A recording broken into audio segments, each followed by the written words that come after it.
Hello everyone, আমি জয়িতা আবারও একটা কাজের ব্লগ নিয়ে চলে আসলাম। সেদিন আমার কাজ ছিল নৈহাটিতে।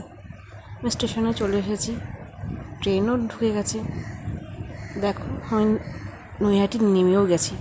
তো নৈহাটিতে আমার কাজ ছিল বেবি শাওয়ারের। আজ ছিল 1 জুলাই। আজ ছিল বেবি শাওয়ার মেহেন্দির কাজ। লোকেশনে আমি পৌঁছে গেছি। পৌঁছে গিয়ে আমি আমার কাজ শুরু করে দিয়েছিলাম। তো দেখে নাও কাজের ফাইনাল লুকটা, আর কাজটা কেমন হয়েছে সেটা অবশ্যই জানিও। আর যদি আমার কাজ তোমাদের ভালো লেগে থাকে তাহলে তোমাদের স্পেশাল দিনে আমাকে বুক করতে পারো। আর দেখো স্টেইনটা দেখো, ও কিন্তু একদমই অল্প সময় রেখেছে।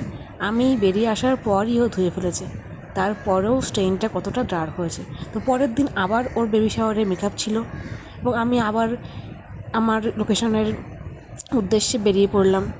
তো আবার দেখো আমি নৈহাটি পৌঁছে গেছি।